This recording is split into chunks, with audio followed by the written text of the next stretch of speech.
Truth Podcast, tag truth, speaking truth, yeah, we'll never back down. Hashtag truth, shining light on the underground. Hashtag truth, uncovering what they don't want known. Hashtag truth, uncovering what they don't want known. Hashtag truth podcast, we're never alone. Hello, ladies and gentlemen, and welcome to Hashtag Truth. Tonight, we're going to be interviewing Harry Bernard Taylor. He'll be with us in just a few minutes. But before we do that, it's the Christmas and Thanksgiving season is quickly coming upon us. And in professional wrestling, independent professional wrestling, that means there's going to be a slew of shows for Thanksgiving, Black Friday, Christmas Day, all this. I'm going to go over some posters right now of some of the shows that are coming up. Without a doubt, Alexander Polk, what is going on, brother? We are about to go over some of the posters in our area right here, man, and we're going to have a good time. We're going to start off with this poster right here. HWA presents Collision Course out in Marion, North Carolina. Doors open 6 o'clock. Bell time is 7. It's out there at the Box Factory. You don't want to miss this show. The main event of the evening is going to be Scotty Brooks versus Frankie Kazarian. And that is going to be a last man standing match for the ROFW Heavyweight Championship. So many more great guys out there. It's going to be a great show. You guys come out and watch it. Then we've got 3 Count Pro Wrestling. Every year they do the Country Santa Clash. This year it's going to be December 14th at the Calvary First Baptist Church right there in Greenville, South Carolina. Doors open 6. Bell time is at 7. It's $10 at the door. All your 3 Count superstars are going to be there. You don't want to miss that show. It's going to be a great night out there. Then we've got Community Championship Wrestling. They're going to be at the Spartanburg VFW in Roebuck, South Carolina, right there on December 7th. You don't want to miss that show. It's going to be a great show. A lot of great guys there. Ken Magnum's going to be there. Crucifix is going to be there. AWOL, the Foundation, all kinds of great wrestlers are going to be at that show. You don't want to miss that one. Now, this is a show coming up that is near and dear to my heart and a lot of other people. Excuse me, I'm going to clear my throat. A Night for Killian, December 7th at the Gilkey Community Center in Rutherford, North Carolina. Tickets are $5 at the door. Killian is a kid who has been battling leukemia for the last 2 years, and all proceeds to this show will go to his family to help him with his leukemia expenses and everything that they're having to do to take care of Killian. He's a great kid. There's going to be a lot of people out there. Santa Claus is going to be at that show. Spider-Man's going to be at that show. Going to be a lot of great wrestlers out there, as you can see on the card. Definitely going to have a lot of fun. I see Harry's waiting on me, so I'm going to get through these posters real quick, and then we're going to have a great long talk with Harry Bernard Taylor.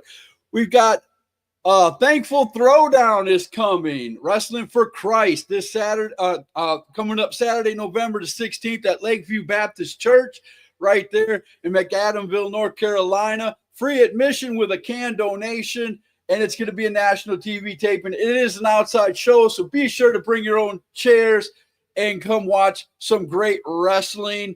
It's going to be a great show, ladies and gentlemen. Wrestling Evolution and Air Force One presents Infamy, Saturday, December 7th at the Cross Country Campgrounds right there in Denver, North Carolina. There's a new champion at Wrestling Evolution. It's the Dante Khalifa. And he left a trail of bodies out there at Wrestling Evolution. There's going to be a lot of people talking about that show coming up. ACCW Apple Championship Wrestling, December the 7th at the Hidden Night Center right there in Hidden Night, North Carolina. Tickets are available at accwlive.com. Doors open at 7. Bell time is at 7:30. You don't want to miss this show. A few more, then we'll get to Harry, I promise. AWS SCW is out at the VFW there in Gastonia, North Carolina, Saturday, November the 16th. You don't want to miss that show. Bell time's at 5. Doors open at 4. Military gets in free with ID. We've got up next Team Fearless Wrestling Academy. Up next 3 is coming Thursday, November the 21st. Bell time is 7 p.m. They're going to be right there in Matthews, North Carolina. You don't want to miss this show. A lot of great wrestlers coming out of that place. Explosive Pro Wrestling, ladies and gentlemen. 122 Builders Court in Boiling Springs, South Carolina has had a name change. They're changing everything out there, and it's Explosive Pro Wrestling now. And look at all these great wrestlers that are up there. We'll talk about that here in a little bit. But you want to go out there to see EPW. It's got a new name. It's got a new attitude. You'll definitely want to go out there and see that. 2 more, and I promise we're going to get to Harry. NAWA, Battle of the Bone Town. Saturday, December 7th at North Central High School. They do this baseball fundraiser every year at NAWA. Come on out to Kershaw, South Carolina. Doors open at 6. Bell times at 7. Kids 5 and under get in free. Come on out there. And last but certainly not least, AIWF Mid-Atlantic Wrestling, Saturday, November 16th. Seasons Beatings.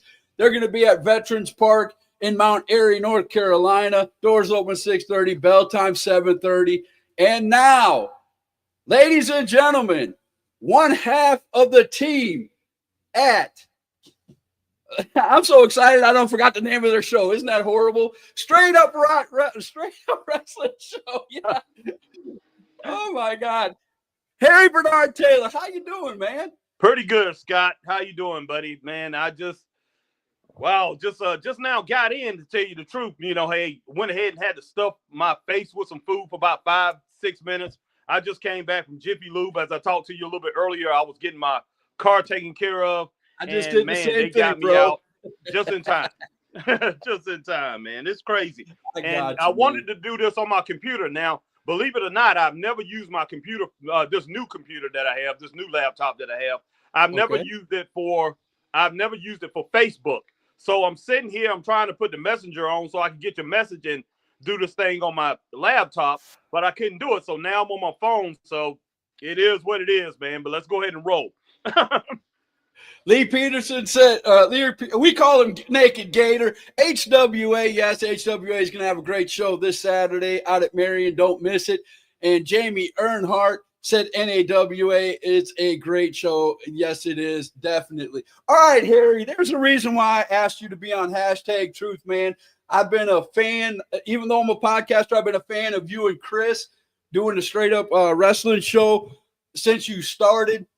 Yeah, and I listen to you guys every time you come on, and you always tell little tidbits of your life, you know, from childhood all the way up. And man, it's a fascinating story. And trust me, ladies and gentlemen, when we get to the end, it's going to come full circle to wrestling and podcasting. But I want to go through the whole thing because Harry's a jack of all trades. If you don't know this by now, you're about to find out. I'm going to ask you just straight up, Harry. Give us from childhood how your beginnings were, man, and start telling us the things that you got into at a young age. Well, you know, I'm going to go ahead and do that, Scott. And I'm going to be honest with you. I talked to Chris a little earlier.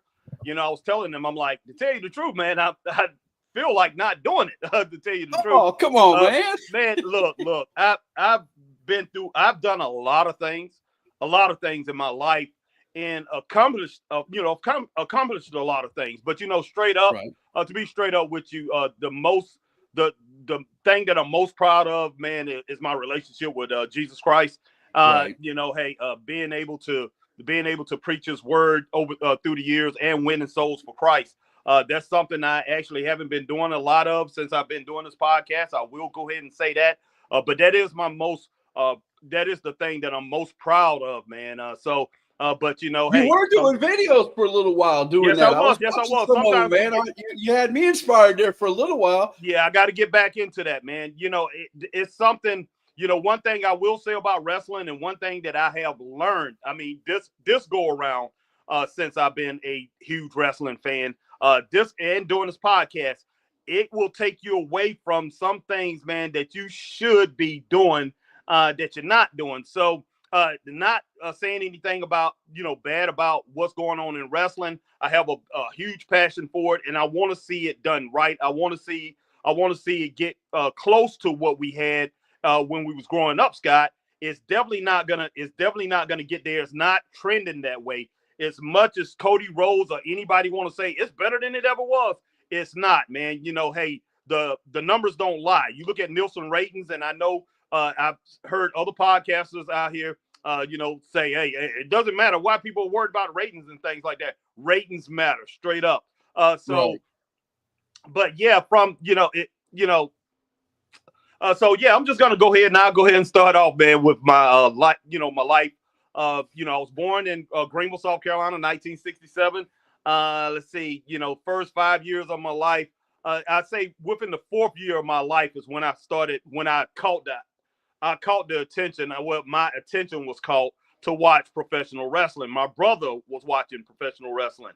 My oldest brother, he was watching it. I didn't know what it was because back then, at that time, man, a 4-year-old kid back in 1971, back when we only had 3 TV channels, you know, ABC, NBC, CBS, you know, 4, 7, and 13 in Greenville, Asheville area, Spartanburg area. That's all we had. And we had a UHF channel. So, you know, so that's what I was, I was into basically cartoons. And, you know, back then, we only got cartoons on Saturday, and we might get a little something on PBS or something like that. You know, Sesame Street, Captain. It wasn't until the 80s where they started putting cartoons when the kids started coming home from school. Out of school. Exactly. It's exactly during my early teen years. But yeah, that's all we had. So, and it's not many things that I liked on TV that was not a cartoon. Only thing the only thing I think that I liked at that time when I was 4 years old, outside of a cartoon, was Gilligan's Island. You know, I used to love Gilligan's Island, and for some reason, when Gilligan's Island came on, wrestling came on at the same time on a Saturday, and I was watching. You know, I used to watch Gilligan's Island every time after the cartoons would go off, and one Saturday morning, my brother, man, who's a couple years older than me, he was watching wrestling. I'm like, what is that? You know, I'm just whining, I'm crying, and I'm trying to fight him, man. So, fight him. And I'm like, what are you doing? What are you doing? What is this? And he said, this is wrestling, man. This is wrestling. I said, I don't want to watch this. I want to watch Gilligan's Island. So I'm trying to take him away. You know, he's bigger than me. So, you know, I just had to go back and start playing with my Mattel cars or whatever and pushing them around, looking back and hearing these guys, man, you know, Sandy Scott, George Scott, Johnny Weaver. And, you know, I'm hearing the names, Nelson Royal, you know, I'm hearing the names of these wrestlers, Jack and Jerry Briscoe. But I'm not interested in it. I'm still interested in the things that I'm interested in, you know, my Now I heard you say at one time during your podcast that your family liked wrestling. It wasn't just your brother. Your grandma was into wrestling and other family members. Yeah, I'm gonna get to that. Okay. Yeah, so you know, I'm 4 years old at this time, and he's watching. He's continually watching, and so I'm hearing all the names and everything. And you know, so I decided, hey, I'm gonna play with the cars. I'm gonna play with my Army cowboy and Indians. And my Army man or whatever, and why he's watching wrestling. But I'm hearing all these names. Brute Bernard, he was like pretty much one of the first guys that got my attention. You know, I turned around because there was a guy named Brute Bernard. And if you haven't seen Brute Bernard, he looks exactly like George the Animal Steele, guys. You can look him up. Looks exactly like George the Animal Steele. They wrestled very similar. They both had all the hair on their back and everything. Look almost like the same guy. But he's the first one called my name because he has my middle name. And, you know, my grandma, that's the only name that my grandma would let my uncles, aunts, anybody call me, was Bernard. You know, even though my mom called me Harry. So, you know. That was the 70s and 60s too, man. Men had manly names. You know what I'm saying? Bernard was one of them. Right? No doubt. So, I ended up, I would go to my grandma at that time. She would keep me during the summer every year because, I was a very sick child. I had a lot of things that was going on with me when I was a child. At that age, at 4 years old, I had to go into the hospital. I had spinal meningitis. So I had spinal meningitis as a kid, and back then they didn't have the technology. They did not have the technology to find out what it was real quick. So I was in the hospital 6 weeks before they found out what it was. We had a merry-go-round in the backyard of my house. And me and my brothers, I had three brothers. I got three brothers. We was all on the merry-go-round just playing and everything. And I fell off. And my mom, she was telling me, get up. We had these stairs up on Hudson Street in Greenville, South Carolina, down below Unity Park, where Unity Park is now. But we had these stairs, and they was like 14, 15 flight of stairs you were going up. And so my mom was telling me, get up, get off that ground. She thought I was playing because I was always a playful child playing around. She thought I was playing, but I wasn't playing. I kept falling down. So she came, my dad. Your equilibrium was off. You just kept going down. Yeah, and I couldn't stand up. They had me in the house, couldn't stand up or whatever. Took me to the hospital, and I believe this is the reason I remember everything from 4 years old on up. I got a vivid memory of everything. They had to take me to the hospital. Took me in, and like I said, for 6 weeks, man, I got shot. I took a shot for 6 weeks every single day. For 6 weeks, I got a shot, and sometimes 2 and 3 times a day. And I'm sitting there trying to fight the nurses and the doctors and my dad and everybody trying to hold me down because I couldn't stand needles. But they're giving me these shots. But it took them 6 weeks to find out that I had spinal meningitis. I had to learn how to walk over again. Had to learn how to basically, I lost all my neurological movements, so I had to learn how to everything and to get my strength back and everything. And, these doctors, man, they would bring in ham and, they bring in good meals, man. Like if we saw these meals today, we would just flip out. We would love them. But I didn't want to eat the stuff that they was bringing in, of course. I wanted the cereal. I wanted sweet things and things like that. But they brought in. You wanted grandma's cooking. That's what you wanted. Exactly. But man, they took real good care of me at Greenville General Hospital. Took, like I say, 6 weeks. They found out what it was. And then I was in the hospital for 3 more months doing physical therapy, where they was teaching me how to walk again and things. And some of it affected my speech too. So I was, I had this best friend it was another kid in there, and they was trying to find out what was going on with him. He had something similar to what I was, and he was my roommate. He was my roommate for about 3-4 months. I think I got out a little bit before him, but we're still friends to this day. He was we was pretty much in the same similar situation, learning how to walk and everything like that again. But when we started learning how to walk, man, we was all over that hospital. He's he's you were pretty much kids, pushing man. me in Of course you could be all over the hospital. Yeah, he pushing me in the wheelchair. I'm pushing him. And basically, the nurses and doctors and everything used to be chasing us through the hospital, man.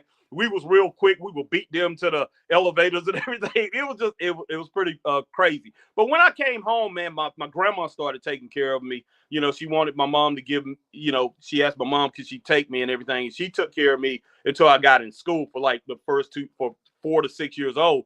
She was pretty much in charge of me. My mom would come every weekend, bring me money or whatever I needed. But my grandma, I was with my grandma the whole time. And my grandma, my aunts, and my uncle, they loved wrestling. So they used to be doing the same thing. But, I didn't have to be in the same room with them. I was in the same room with my brother because my brother was always watching us, even though my mom and dad was in the house.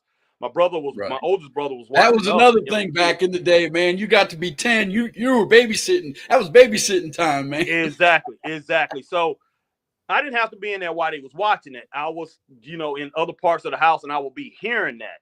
But then at 7 years old, man, I walk into the room, and next thing you know, Chief Wahoo McDaniel is wrestling Joe Malenko.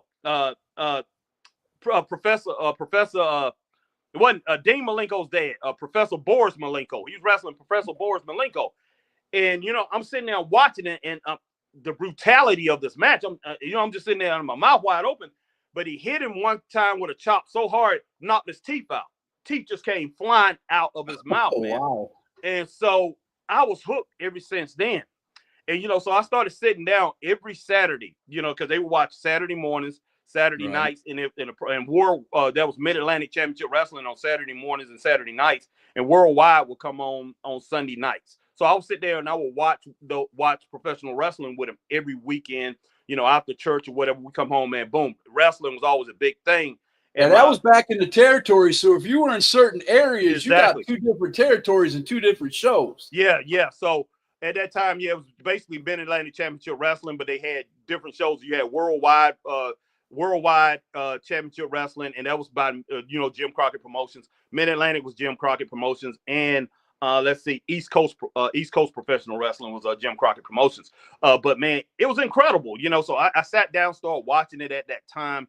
This was around 1974. So I was like 7 years old, even though I had been hearing it and I had been, watching it in spots, years before that. So I knew a lot more. It's like somebody reading the Bible to you, but you're picking up on things, and you're picking up on things and you're remembering things. That's why I can remember things back when I was 4 years old, as far as wrestling, because I'm picking up on these things. And my grandmother, used to take us to Greenville Memorial Auditorium every Monday night. So I was there every Monday night, even though I sit there and I'm not paying a lot of attention to it. I'm there every Monday night to see these wrestlers. It's just like going to church as a kid. You don't really pay attention, but you're hearing it. Yeah, you're hearing it. So, so Johnny Valentine was going up against Chief Wahoo McDaniel, and, you had the Anderson brothers, Jack and Jerry Briscoe, Minnesota Wrecking Crew. So you had a lot of great things that was going on at that time, which I didn't pay a whole lot of attention to it. I used to pay attention to Brute Bernard all the time, because he'd get around the ring and he'd do that thing. And that's one thing that Jay Eagle picked up on. Jay Eagle always talks about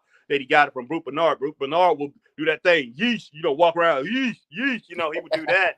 I used to watch him all the time, and he would bite in the turnbuckles, doing all the stuff that you saw George the Animal still doing later. But he would be doing all that. And he had a partner named Skull Murphy that was kind of scary too. So, and Ox Baker. Ox Baker, I always paid attention to him. Very scary individual. So I always paid attention to him. So, like I say, so at 7 years old, who was your favorite wrestler at that time? If you had to pick a wrestler that when they came on screen you could not turn away, what would that wrestler be? It was a tag team. All actuality, it was Ric Flair and Rip Hawk as a tag team. Those were my favorites at that time when I was 7 years old. But and that was before Ric Flair. That was before Ric Flair became flamboyant Ric Flair. Exactly. He was big, man. He was a power lifter.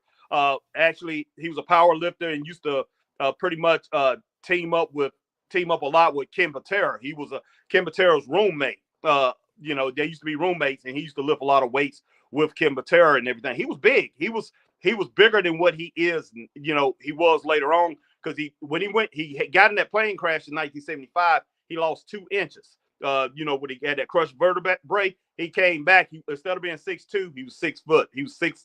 And that's when he learned how to take care of his body and prolong his career by not taking so many bumps. Exactly. He came back, man. He was 300. He was 300 plus before he had left. He came back. He was 6.5 feet, almost 6'1". A little, still over 200 pounds, still a muscular guy, but he definitely wasn't nowhere near as big as he was. And I saw him, and I was 8 years old, and it was in 1975. And look, everybody hated Flair. Flair became a singles wrestler. Rip Hawk had retired. Flair became the singles wrestler, and people was hating this guy. He started hanging out with Greg the Hammer Valentine, Black Jack Mulligan, Ernie the Cat Ladd. He was hanging out with all the big time rule breakers back then. Yeah, Ken Patera, all the big time rule breakers he was hanging out with, and he was a young guy, and he was just a young guy just breaking into the business.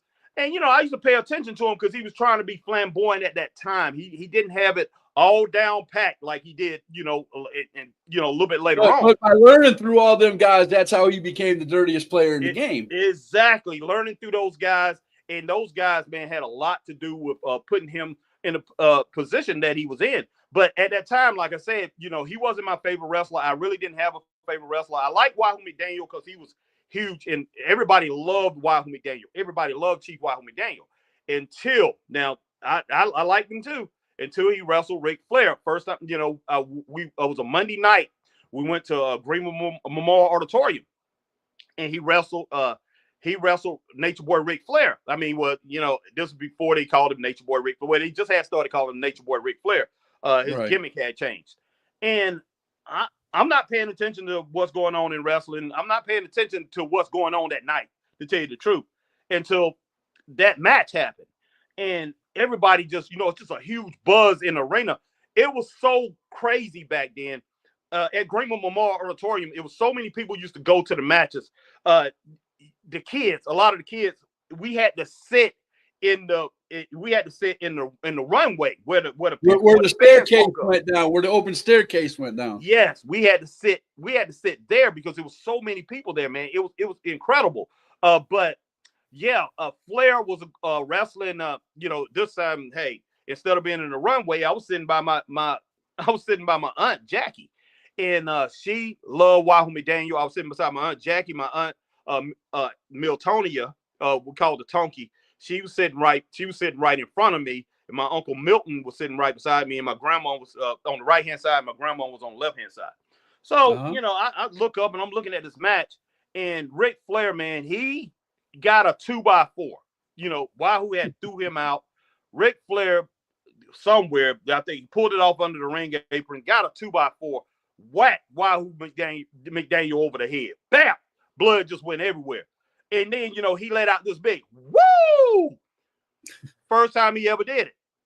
Right. First time he ever did it. I mean, well, he actually was doing it with Rip Hall, but he was like, woo, but the first time he ever did it and, and projected his voice like that. Right.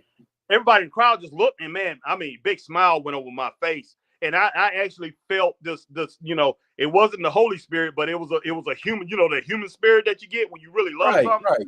Man, and a big smile went over my face. You knew you were seeing something special. Yes. My aunt turned around. What are you smiling about? My aunt Jackie, because she turned around and talked. You're not supposed to smile for the bad guy, you dummy. Poof, right beside the head. Jackie turned around like, can you believe what he did? And I had this big grin on my face. And she like, what are you doing? And she like, you like him, don't you? I'm like, no, I don't. Because as soon as she said that, everybody in the arena, man, everybody in the arena just turned around, just started looking. Everybody that was in that section turned around, just started looking at me. Boy, was just mad as hornets, man. And I'm just like, oh my gosh. And I had a smile on my face. I'm like, no, I don't. You like Ric Flair? What are you doing? I love that. But like I said, I knew I saw something special, man. I knew I saw a superstar. I'm just like, wow, that's what it was about right there. And that storyline was just being developed. And man, I hated Wahoo McDaniel ever since then, man. I just started disliking him, and I was liking Ric Flair. And I went I was going to school. I went to school that next day, because everybody talked about wrestling, man. That's how it was back then. Those regional territories. It was like that. I didn't start watching until like the early 80s. Right. Continental Championship Wrestling became popular in my area. Right. And that's when I started watching it. You know who my favorite I definitely do. The Nightmares.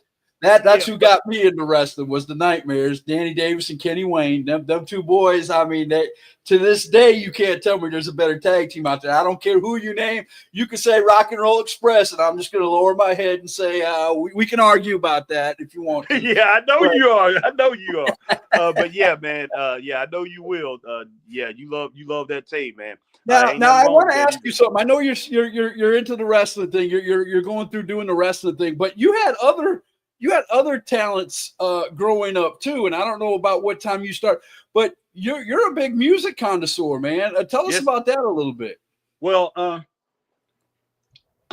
got into music very early. As far as of course, listening to music, loving every genre that was out there, man. It didn't matter if it was R&B, soul, that's me. Pop, rock, country, bluegrass. It did not matter what it was. Gospel.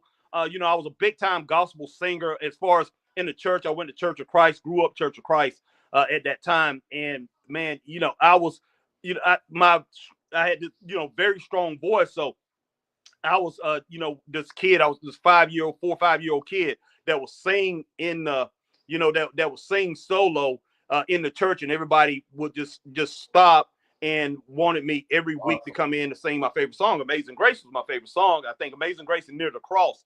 and I would come and I would sing those songs, and everybody just stood around clapping because there's no instruments in there, and I didn't need a microphone. That's what amazed everybody. I didn't need a microphone to sing in the church, you know, and everybody could hear me. You're like me when I get to a wrestling show, man. They don't even Yeah. hand me a microphone. I just announce everything, man. My voice carries so hard, and I'm so loud. I don't even need what. Here, have a mic. I don't need that microphone, man. Get it out of my face. Everybody. When me and Chris started doing this, you know, doing the podcast, I was commentating with Danny. You know, everybody in the arena could hear me, and all the wrestlers, you know, they'd be like, "Whoa, he threw me there for a while." Had to get used to him because they can hear me while I'm talking and commentating. While you're commentating over there, they can hear you while they're in the ring. Exactly. But yeah, so I definitely enjoyed music a lot and wanted to get into music. And my mom, she was friends with, you know, players, you know, guys that played for Earth, Wind, and Fire. What's the name? JT Taylor from Kool in the Gang is my cousin. You know, he's from Clinton, South Carolina. Okay. So the lead singer of Kool in the Gang. So basically, even though, like I say, basically hardly ever see him. But right. You know, well, I mean, you know, a couple family reunions. Right. But you know, I really got into music, and there was people in those bands that my mom had. Now, I'm just curious. What instruments do you play? Do you play any instrument? I play keyboard. You know, basically that's my main instrument. I started off with guitar, so guitar and bass. But I started off with guitar and bass. So I played that up until I was like 12 years old. You know, from 8 to 12 years old, I played those instruments, and I played trombone. So I played trombone you know, I wanted to play trombone. I wanted to learn how to write music in, you know, from a band point of view. So, you know, I played trombone. But when rap music came out, when hip hop music came out, and I found out about drum machines and everything, I turned all that stuff in. You know, instead of a singer, I became a rapper. I started rapping, you know, instead of singing. So that changed there. So definitely did that. And you know, high school, was doing it during high school, and got into Missy wants to know, what about the drums? Do you play the drums?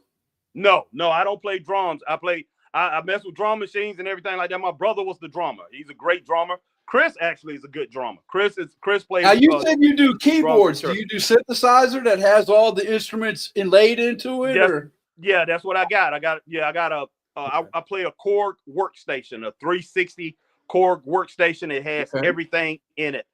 So if you can hear me, the music that you hear when the Straight Up Wrestling show start off, that dun, dun, dun, I do all that. That's my music. I did that. Oh, that's awesome. I didn't know that. See, I just learned something new today. Yeah, that's my own original creation. I don't do any sampling or anything. I put it all in there myself. So I write all the music myself. But I had to apologize. I don't mean to interrupt you, but I have skipped a couple of comments, and I apologize. Oh, no problem. Go ahead and get these comments. Philip Rollins said "yo" twice. Oh, what's up, Philip? Chris Thunder Anderson, and if you haven't noticed, I'm wearing his shirt today. Evil, mean, and nasty. And on the back, it says hashtag Chris Thunder Anderson. I love this shirt. Thank you guys for getting it for me. He said, "Is this the show where Harry talks about how bad he is? He's a bad man." Man, look, you're one of the reasons, Chris, I didn't want to really do the show, man. Tell you the truth. Look, it's awesome, not just that. I mean, it's so many.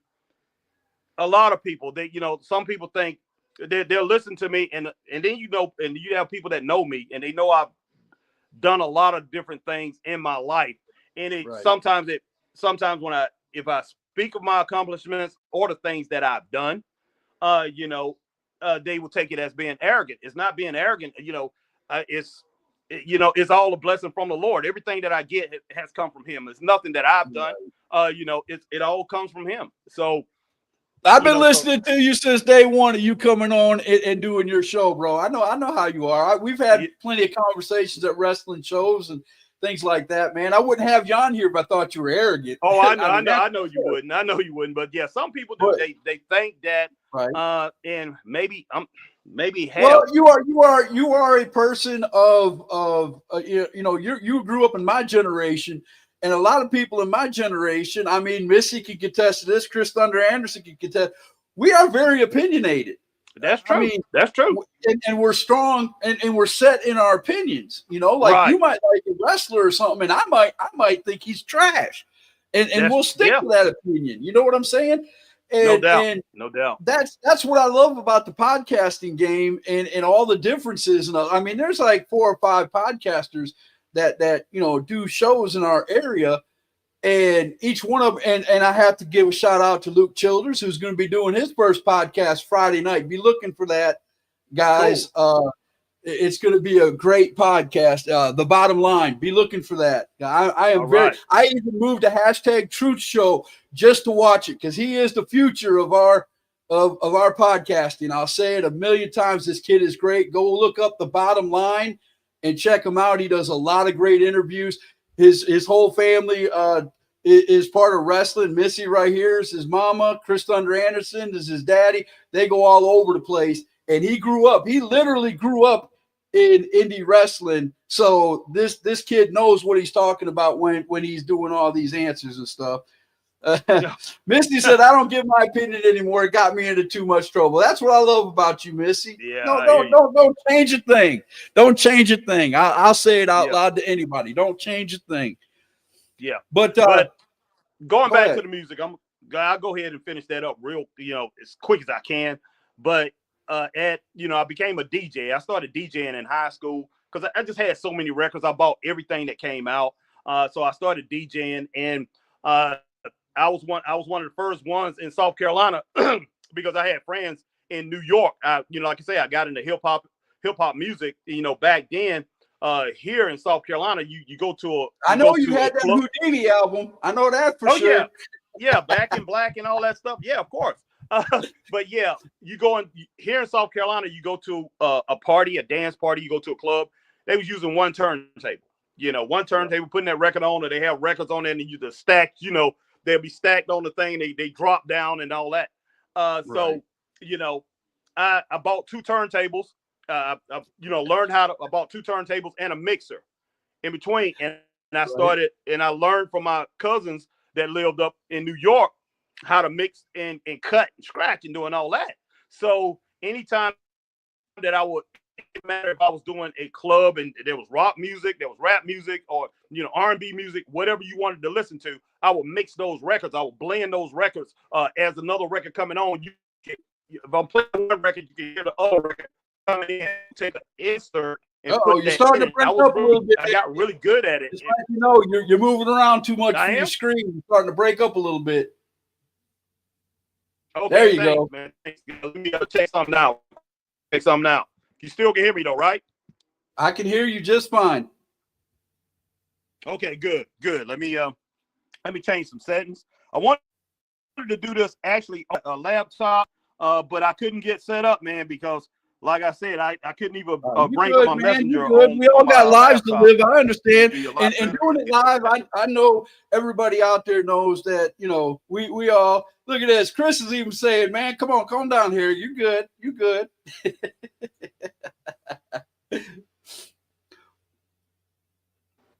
But as you guys can see right here with Harry adjusting he just took it off the screen. But when he had it, if you go back, you'll see his logo for Straight Up Wrestling Show. Go check them out. Go make sure you like, subscribe, hit the bell for notifications so you can watch their show. We'll get to his podcast pretty soon. I promise. We're getting there because I want to talk about his partner and everything else because I didn't ask his partner to come on. There's a reason. We'll get to that in a little bit. But all right, finish what you were going to say about the music, man.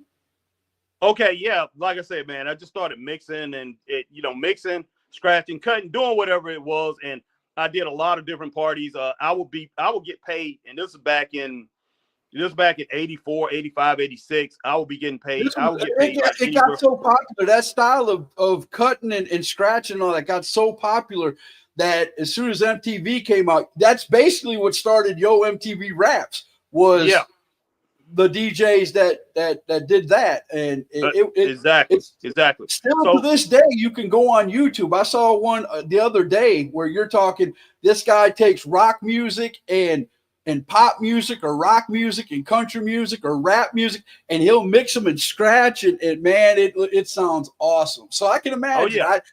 I can imagine if you got the talent to do that, you can come up with some really cool mixes. Yeah. I would make anywhere from $200 to $300 a week.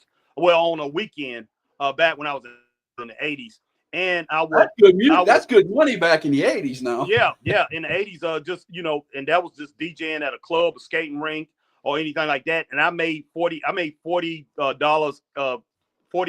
every 2 days on selling mixtapes while I was mixing things. My mom, who owned a construction company at that time, she couldn't stand me doing all that. She believed that a man should have a construction job, a man should be working with his hands, a man should be doing things like that. She did not like me DJing at all. She hated it. I mean, I'm pretty sure because you told me you grew up in the church, Christian woman. She don't want you out there in that. Bad things happen at clubs and bad. What I'm saying. I ain't got to go into detail. People know. So I can see Mama and Grandma and all them going, okay, Bernard, you better not be going out there and getting into all that trouble. Yeah, I know what happens in them places. I wish I wouldn't have listened because, like I said, all that stuff was tax free. Hey, DJing was tax free. All her friends will be saying, what is she talking about? Her friends say, keep doing what you're doing. They say because this is a real job. But I went ahead and listened to my mom, and like I say, my grandma was involved in that too. And, I listened to them and went out and got a job that made not even half of what I was making as a DJ. Right. And I got with one of the guys who's my best friend. Me and him, we started rapping, and we got a rap group together. We was both in college. He was at South Carolina State. I was at USC. And we ended up, he wanted to be a lawyer. And, I was just going to school to, like I say, play sports, and to be straight up honest about it. That's what I was doing. Actually, if I wouldn't have did that, I would have kept boxing. Now, is this where boxing came in? Where did boxing come in? Boxing came in when I was in middle school. Well, actually, it came in at elementary school. But I had quit. I had quit boxing in elementary school. It came in started when I was 8 years old. And I did that. I did that till I was like 10. I stopped doing it, and I got in a fight with the guy who was training me when I was that he was training me. The guy who trained me when I was 12 in middle school. I got in a fight with his son. His son would actually hit me from behind. He was just popping me upside the head. A guy named Brian had him. This guy named John, and he had John just popping me up. He had John's hand, and he was hitting me. I'm turning around. I'm like, stop playing. Right. And John was just, John just kept on hitting me. And then John, next thing you know, I turn around and John just, boom, he's just going off. And man, so, I had to defend myself. And, we sitting there, we fighting. And I'm like, I'm fighting this guy, man. And, he's been training ever since he was like 4 or 5 years old. His dad started training him, I think, at 4 or 5. And I'm like, wow, I'm sitting there and I'm fighting him. But it went on for a couple minutes. We just going at it. And then next thing you know, because I'm telling them the whole time, stop playing. I just hit him. I just hit him with a right power shot, and it knocked him out, and it broke his jaw. And his dad came. His dad said, "Well, I see you got the best of it. Who was you fighting?" And he told him. He said, "I was fighting Bernard Taylor." So he came to the school, and his dad asked me. He said, I know when we trained you before, it was a community training thing because I grew up in West Greenville. Everybody fought there. Everybody was fighting, and that's just what you did back then. You fought, and you had to defend yourself as a kid. It was he was teaching defense to the kids, so it was a volunteer thing that we went to every weekend. But he wanted to train me seriously. He said, you're good with your hands. You're a great fighter. He said, you knocked my son out. He said, nobody did it because his son was fighting amateur at that time. And he won like 78 straight fights. His son won. Right. Yeah, his son was great. And I knocked his son out, completely out. And I have one small boxing story when I was a kid. They used to do that in PE or physical education, whatever you call it. They call it, I don't even know what they call it nowadays. But they used to take you in the gym and they put the big fat boxing gloves on you, the big right. And they put the big padded, headdress over you. I don't even know what they call it, but the big padded headdress over you. I was a big kid when I was little. Okay, the only skinny years I had in my life was right after grade school, right right after grade school all the way up until I joined the Navy. That's when I was skinny because I used to play basketball and run up the courts, and my body stayed skinny. Okay, But right. for some reason, before that, I was a big boy. But anyway, I was a big kid, even at I think I was 10 years old when this PE class was going in. And I was getting my butt whooped. I mean, these little kids were just so fast, and I'm just a little fat kid. Right. The guy, the PE instructor took me to the side, and he taught me how to throw a punch and with your hip and put all your weight behind it. Right. The next kid that came up there, I did just that. He pummeled me for about 15 seconds. I reared back and he went sliding across the floor. And they wouldn't let me do it no more. They tell, okay, you're done. Go over there. Yeah, it's a certain way you throw a punch, man. It really is, That was the only. Here we go. Chris Thunder Anderson said, I have a boxing story. I once got in a fight with a box of Pop-Tarts. Oh, I hear you, man. He's funny. He's funny. But yeah, you talk about them big boxing gloves and everything. Sound like Rock'em Sock'em Robots. I mean, back in the day, we used to be hitting those things. Oh, I love that game. I used to love that game. The red and blue little mechanical guys. Yeah. I want to start a company, man, and that rock wrestling, man. Have wrestling. I always wonder why we didn't have wrestlers doing that. Because look, wrestling was my favorite thing, man. Love wrestling at that time. And look, man, we had middle school wrestling in Greenville County. And that's one thing I did love. So I did wrestle in middle school, 6th, 7th, and 8th grade. When I got in high school, they wanted me to wrestle, but I played football. And so what basically led to me actually stop wrestling is not stop wrestling, but stop boxing. I wanted to wrestle in high school, but it was at the same time that football season was in Greenville County at that time. Now it's not. But I would have wrestled. I love wrestling. That was my number one thing. Even though I was boxing and everything, wrestling, I would have chose wrestling over boxing. But I thought wrestling was real at that time. Right. And that's one thing we're going to talk about when we get to the podcasting part. I guarantee you. So let's get to that. Yeah, okay. Yeah. So you did boxing. You did music. At what point, a few years ago? Well, the first thing I want to ask is, you've got a partner on your show, Christopher Burton. Right. When was the first time you laid eyes on Christopher Burton? Tell us about that. How you met Christopher Burton. In 1996, we both worked for Publix. At that time, I was a produce manager at Publix, grocery store, public supermarket, and he was in high school. He was a senior year. He came up there to work at Publix, and hey, that's when he was actually working in grocery at that time. We was setting the store up. It was a brand new store, setting the store up. So we all worked all over the place. And me, mine named Earl, my friend Earl Sampson. We had a lot of guys. And a few of the females, Amy, Michelle, and some of these other girls, they loved the sport too. They loved wrestling. So we all talked about wrestling at that time. WCW was just getting hot. WWE was just getting hot. That was right, right Monday Night Wars. They started, right before the Attitude Era and all that had hit. So 6. So we all talked about wrestling. Everybody, we were bored. The store's not opening. All we're doing is stocking the store, and we straightening up the store, cleaning and doing everything, getting the store ready. So we talked about wrestling, and Chris was a huge wrestling fan. He comes in, Chris talking to us, and Chris asked me, we was asking each other, who's your favorite wrestler? A lot of these people that came from Florida, they was from New York, because Florida is a melting pot, and a lot of Northerners come to Florida.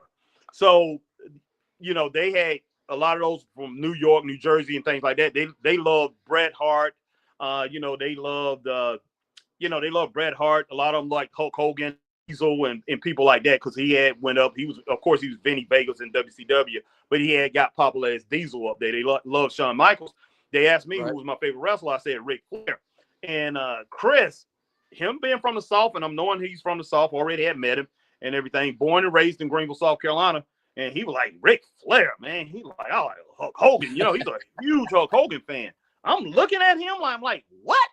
I'm like, Come what are on, you man. talking Everybody in America was huge Hulk Hogan fans at one time. Man. There ain't no doubt. Yeah, there was at one point where you cheered for Hulk Hogan. Don't lie. Don't lie, Harry. Don't come on here and lie, man. Look, man, the only time I cheered for Hulk Hogan was back in 1979 to around 1982 when I seen him as Thunder Lips and Rocky. I never cheered for him as Hulk Hogan. As the Hulk Hogan, eat your vitamins and all that other stuff. I never cheered for that Hulk Hogan. Now tell me, okay, like so you and Chris meet. You're huge wrestling fans. What made you guys decide to go into podcasting? I know Michael King comes in here at some point, but yeah, where did you guys look at each other and go, man, we need to do a podcast? Give me just a moment. I'll get right back with you, Scott. But yeah, go ahead and I'll be right with you. Just one second. All right. Well, I'll go ahead and hit a commercial, man. And we'll hit that. He's got to get off and do something. He might have got a phone call or something. It's okay. Or his wife might be talking to him. So we'll be right back in just a couple of minutes. We're going to do this commercial from Retro Toys and Collectibles. Thank you guys for showing up and talking with me and HBT as we're talking about, how he got into wrestling, his life. I just think it's kind of cool, all the things he's into. And we're going to start talking about his podcasting here shortly. But here's a great store. If you guys are into collecting anything, go check out Retro Toys and Collectibles up in Cherryville, North Carolina. This is 4-Foot Batman. And 4-Foot Batman knows the home of great collectibles at awesome prices. Retro Toys and Collectibles. Movie memorabilia. Magic the Gathering cards. Wrestling figures. Hot Wheels.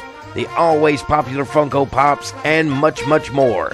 He knows the Hall of Collectibles is located in downtown Cherryville, North Carolina at 400 East Main Street.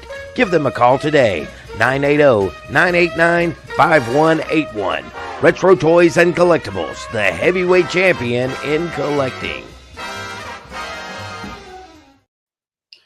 All right, Retro Toys and Collectibles. Harry ain't quite back yet, so we're going to hit another commercial real quick and then give him a little bit more time. But there is a podcaster out there. I tell him every time I talk to him, he's the future of podcasting in our area, and that is Luke Childers. And I'm going to do this. This commercial is kind of old. We're working on a newer commercial, so there'll be a new commercial out soon. But this is a commercial for The Bottom Line. Check out, go to The Bottom Line on Facebook, and I'm pretty sure he's on YouTube too. And check out The Bottom Line. Ladies and gentlemen, Luke Childers presents The Bottom Line, a Facebook wrestling podcast with you, the fans, in mind, with all the latest interviews and information on today's independent professional wrestling in the Carolinas and all the surrounding areas. If you want to see what's going down in independent wrestling, just go to Facebook and find The Bottom Line. That's The Bottom Line with Luke Childers. Yes, please go check out The Bottom Line. His logo has changed. It's a blue masked man now. So if you see The Bottom Line, you see that blue masked wrestler, you know you're at the right spot. Click it, like it, and start watching his show. He's got a great podcast, and he's going to do his first actual full-time podcast tomorrow night. So we're definitely all excited about that. All right, Harry, we were talking. We just got to the point where you had met Christopher Burton, and you guys were going to start talking about a podcast. How'd that come about? Well, first of all, Chris started going out to APW. So he went out. He met Rocky Saki. Rocky Saki was pretty much one of that was coming in and transporting Chris's mom to the hospital or to the doctor's office to do her. I forgot what she was doing at that time. But definitely, so Chris met him, and Chris started going out to APW. Rocky Saki told him about and everything, and told him about where he was wrestling. Chris' mom had told Rocky Saki about Chris. And he met Chris, and he said, he had met Chris. Chris was at work when he first told her. She first told him about Chris. So Chris was at home that one day, and he said, "Oh, this the wrestler," and she said, "Yes." And so he met Chris and told him about Jay Eagle. So Chris went down to Boiling Springs that one week, and Chris told me about it. He told me about it that he had went and Jay Eagle put him with Danny Paris and had him with Danny Paris. And Chris wanted me to go down there that next Saturday with him, so I decided to go down there. And hey, not watching wrestling, like I say, I very rarely watched wrestling for like 20 years. From like 2001 until that point, 2021. For 20 years, I hardly ever watched wrestling. I kept up with some big names, John Cena, Randy Orton, and some of the other people. I would watch them every now and then, but I was a very casual fan. Didn't really care about it anymore. It just didn't grab my attention. But I went down with Chris and I saw it, man. And I was just like, wow, it brought up a passion in me, that. Uh-oh, he froze up on us. Hopefully he'll clear up here in a second. Harry, if you can hear me, you froze up, buddy. I mean, you totally froze. Wow, there you sorry go. About now that. you're back. Now you're back. Yeah. No, you're good, man. Hey, it's live. It happens when we're live. We all know that. Yeah, where did I stop off at? You had gotten to the point where you two were talking about Jim. He had already went to APW, and he was going to APW. His mom got him, introduced him to the wrestler out at APW, and you had went out there, and it renewed your vigor for the sport. Yeah. Like I said, man, I mean, the matches was incredible. I thought the matches were incredible. I got to see Jay Eagle. I saw, I saw AJ Styles, Nick Fury, Chad Cope. All those guys, I just thought was great, man. I thought it was outstanding. Even though, I met some of them, I'm like, these guys not as big as they used to look back on TV, because back when I was watching it, these guys were huge, man. Right. There was a certain build back then. You had to be, exactly. If you were small, you better be Rey Mysterio, high flyer, very good at what you do if you were a small guy back in those days. Uh-oh, he froze up again on us. There he goes. All right, give me just a minute. I'm gonna switch over to my iPad. That'll be a lot better. Okay, no problem. Give me a minute. But guys, it's gonna take a couple minutes, and I will be right with you. But no problem. If you guys have any questions or comments for HBT or for me, yeah, I was gonna ask him about that. I think he meant somebody else. I don't think he meant AJ Styles, but we'll ask him when he comes back. I think he meant somebody else, Missy, but yeah, APW has a lot of good wrestlers in our area have come through APW, and they're I don't know where our area would be here in South Carolina and right across the border as far as wrestling without APW. I mean, it's changed names like 3 or 4 times since it was APW. And APW itself had moved a few times. Chris Thunder Anderson said he saw me. I believe that. I do. Missy said Ron Killings. Was Ron Killings the one that owned APW at the time, or are you talking about the wrestler that he might have been talking about?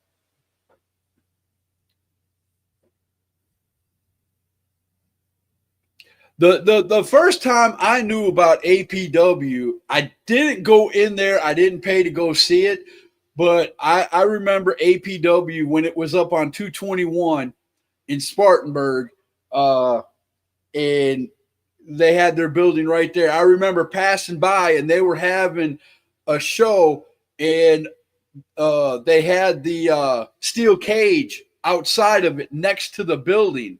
Ron Killings, R-Truth. Yeah, I should have known that. I wasn't thinking. Yeah, it could have been R-Truth back in them.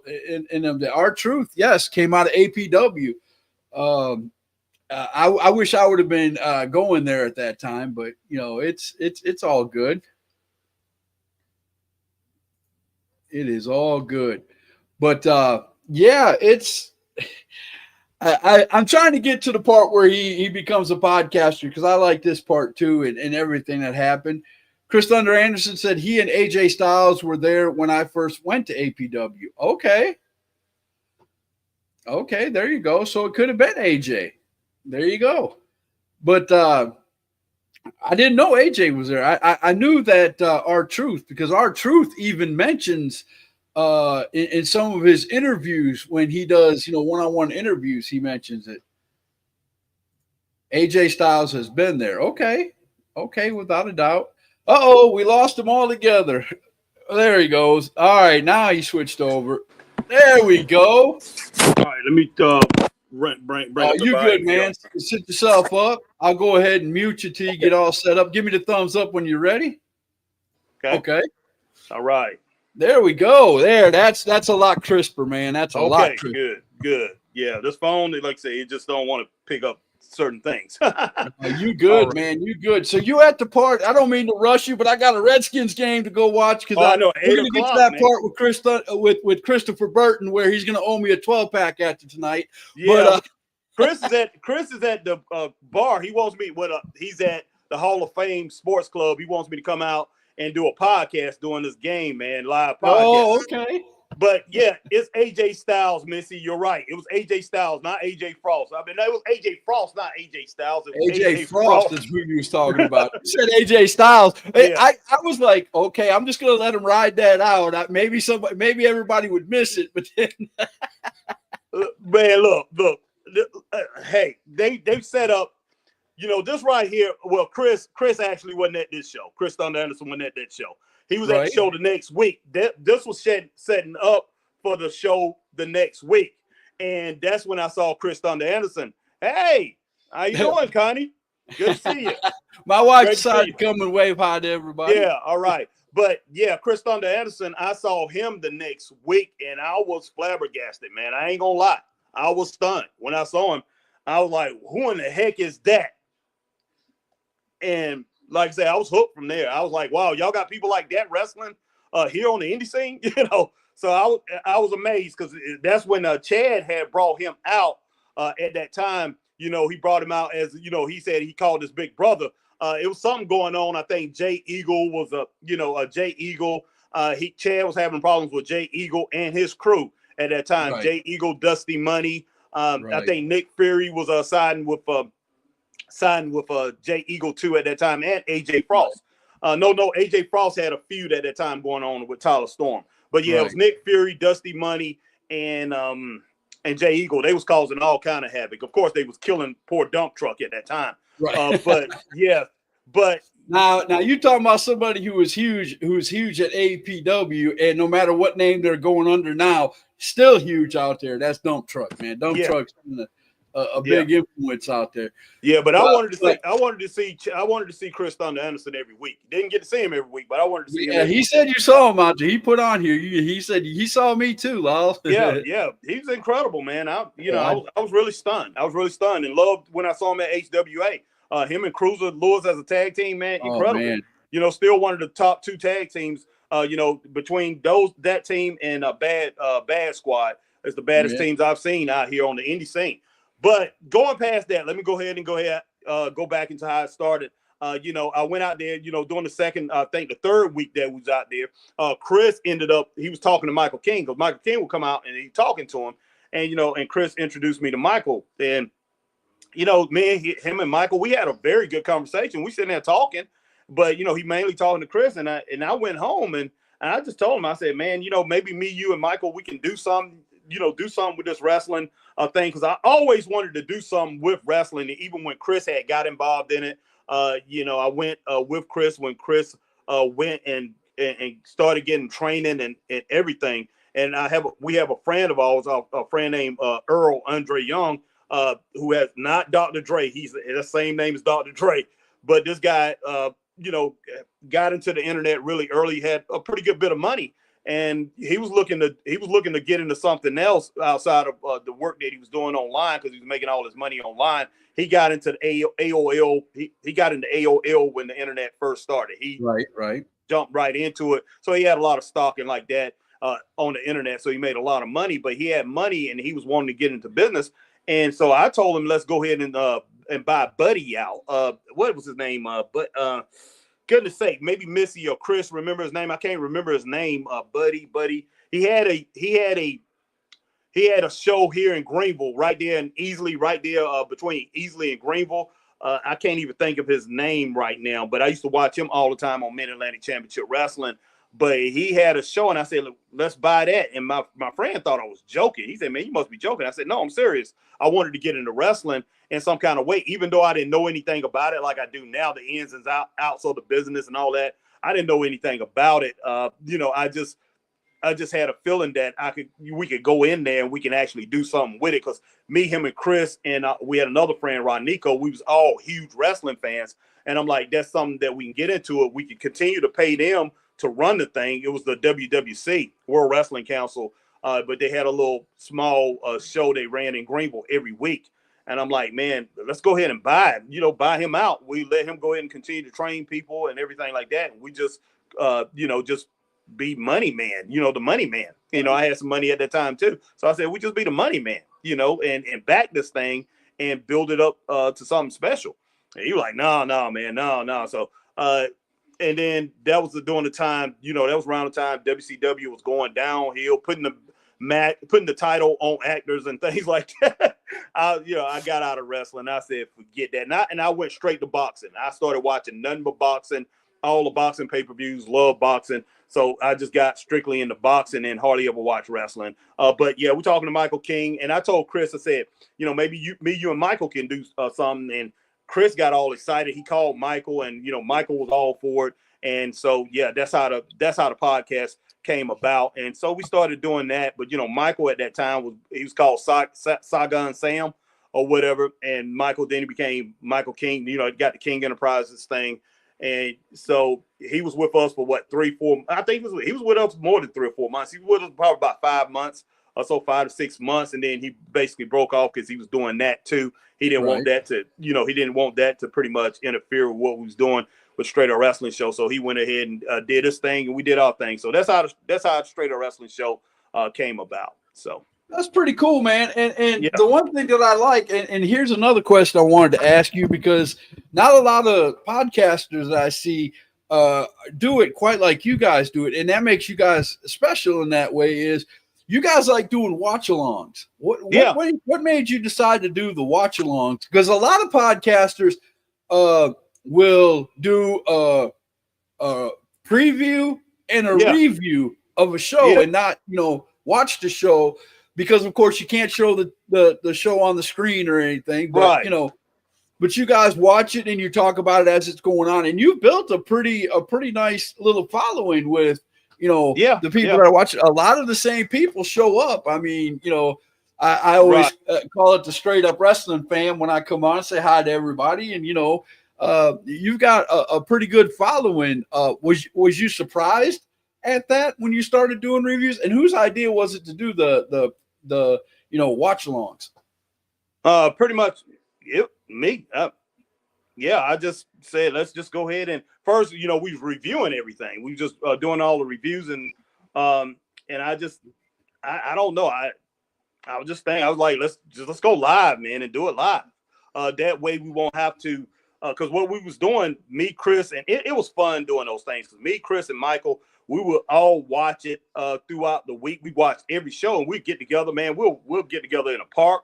We go to a restaurant or something like that, and we'll review it. And we will have cars and everything going down the road with it. It was fun doing that. It really was. But one day we got together and we went to Michael's house and we did it in Boiling Springs out in front of the pond or whatever. And we started talking, and we was like, we got a show coming up tomorrow. And I said, let's go ahead and just instead of us doing a review of it, let's just go ahead and talk about it while it's live. So we started watching the shows while they was live and started, just talking about it.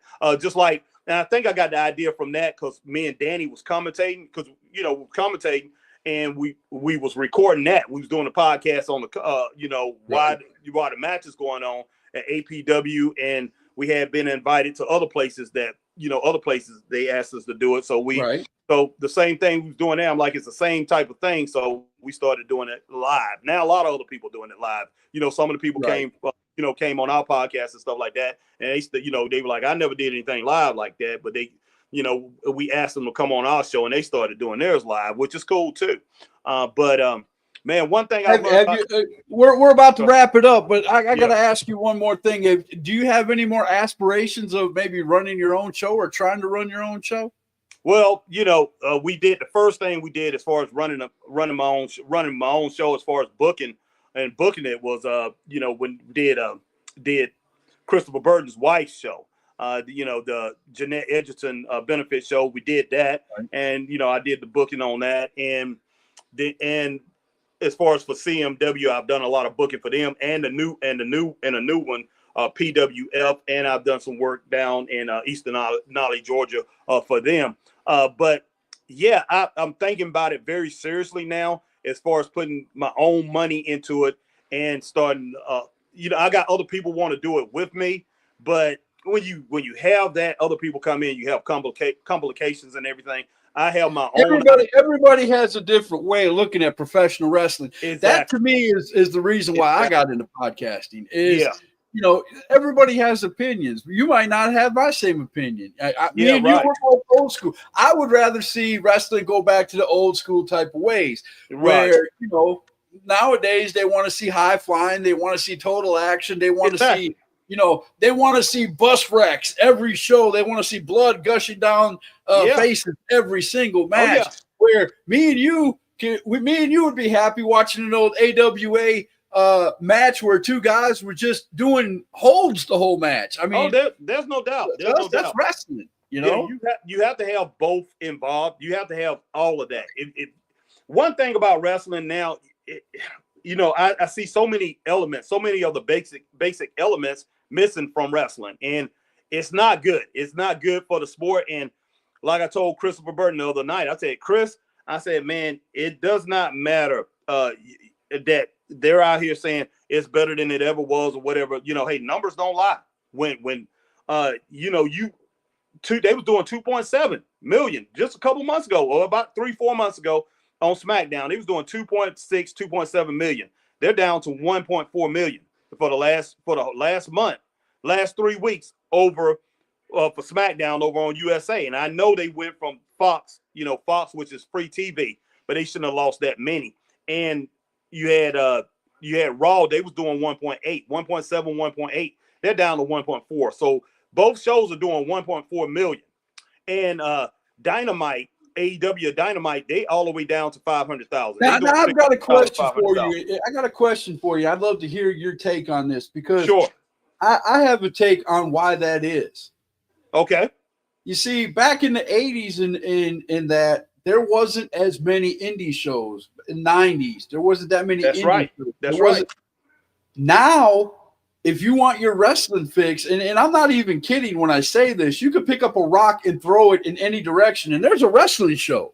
Oh, exactly. Some type of wrestling show. It might be, what people would call a mud show, or not that good, or not up to snuff, or what have you. But in today's society, and we both know this as podcasters, like I said, you could pick up a rock and throw it in any direction. You're gonna hit a Indies wrestling show. That's right. Now, there are a lot of great shows out there too, so don't get me wrong. I'm not saying everybody that does indie shows is a mud wrestling show. That's not what I'm saying. Right, Scott. But what I'm saying is, if you can pay $10 and go see a decent show in your town, why would you go pay $300, $400, $500 to go watch WWE? Exactly. And that's what Chris and we had a podcast on this, and we just last week talking about that new WWE ID thing. Right. The WWE they're trying to pull in the indies to narrow it down. Well, they're pulling in the indies to stop that, as far as when you go out and you get the best schools, say, okay, they got Booker T School, they have Cody Rhodes School, and they got a couple more. But they will be adding even more soon. I mean, they added one more. If they don't add Dr. Tom Pritchard, I'm going to be very upset. They got 5. Listen, they will add School of Morton soon. They will look at somebody that's running every week, like EPW up here. Michelle Hall's EPW, which used to be APW. Right. They will look at something like that if it started exploding, start getting really good. They will look at all these places, and they will come in and they will ban that. They will brand that as a WWE ID school. They will brand certain wrestlers WWE ID, and once they brand you, they pay you. They may give you $35,000, $45,000, and say, okay, you only wrestle for this school or whatever, or you go and wrestle at this school because they're training the way that the WWE wants you guys to be trained. What happens there is you have these wrestlers who are indie wrestlers. They can't go all over the place no more. They got to wrestle at that one spot that's controlled by the WWE. And the WWE is, when you do that, if a school, you take one school, say if you take APW and you brand it WWE, and then you have WWE wrestlers coming through, or guys that they branded as WWE names or whatever, and they put money back behind them and they put promotion behind them, that's going to hurt other indies that's surrounding that. So what they do is they basically doing that to kill those guys off, and they don't want you competing. Like, say, if they bring a SmackDown show to Greenville, okay, now we haven't had a house show in a long time. We haven't had a house show in over 2 years. They bring a SmackDown here, they bring a Raw. If they bring that there, bring that here, and we got 7 other shows the night that they bring a SmackDown here, we got 7 other shows that's within a 80-mile radius surrounding that show, and people rather go pay $10-15 to see that show. They're going to be like, hey, those people out there paying that instead of coming here paying all $80 for a seat here, or $120 for a seat here, or whatever it is, $45 in the nosebleed seats. They won't, even though some of these shows only having 80 to 120, 150, some of them 200 people. If you got 8 of those shows, that's like 1,600 people that could be at a WWE show. And it doesn't matter if they get 300 or 400 of those people at those prices that they're charging, Scott. They're making money.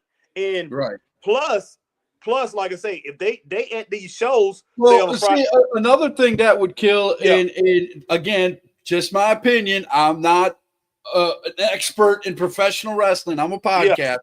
Right. But like you said, that's also going to kill all these shows out there that can't pay their wrestlers, that don't have the money to run a show.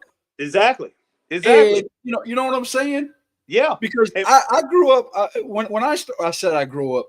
When I started doing this podcasting, I came across the guy that did PWF. His name was Janabrowski.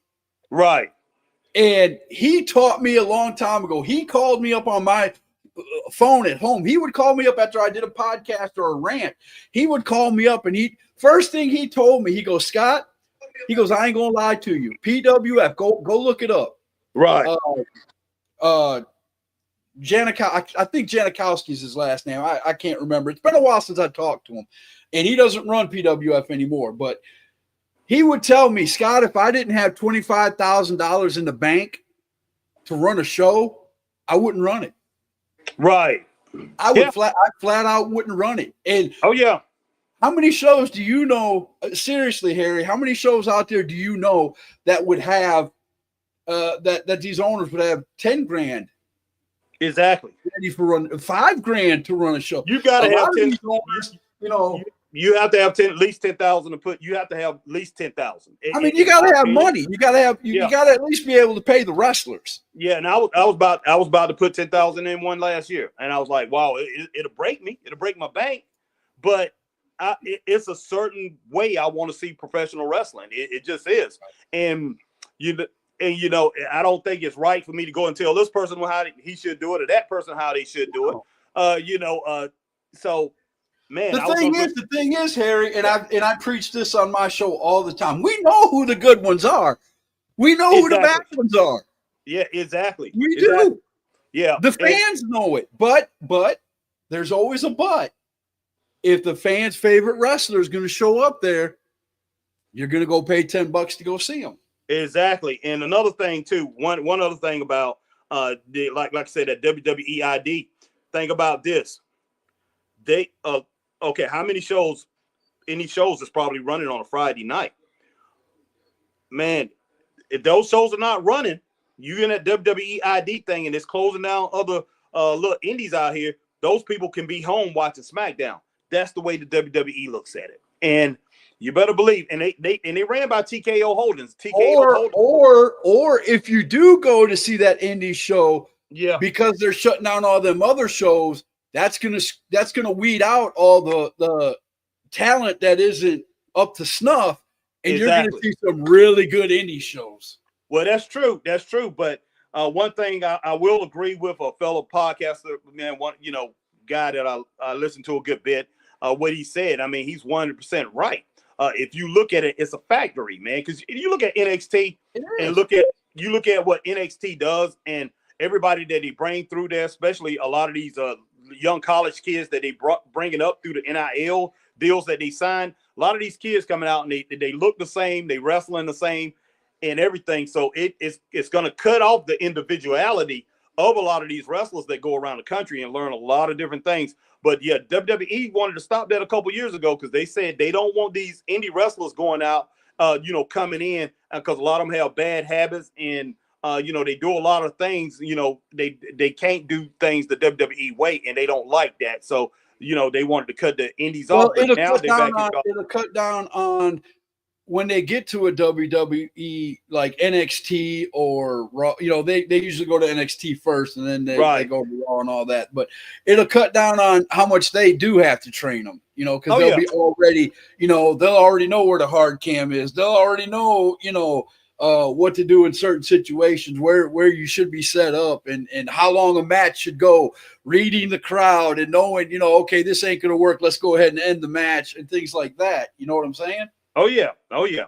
But Scott, hey man, if you're ready to go and watch your foosball game, your football game, go ahead and get I'll let you get back to Chris, and you tell Chris he better have that 12-pack ready when this game is over now. Yeah, I hear you, man. But I appreciate you having me on.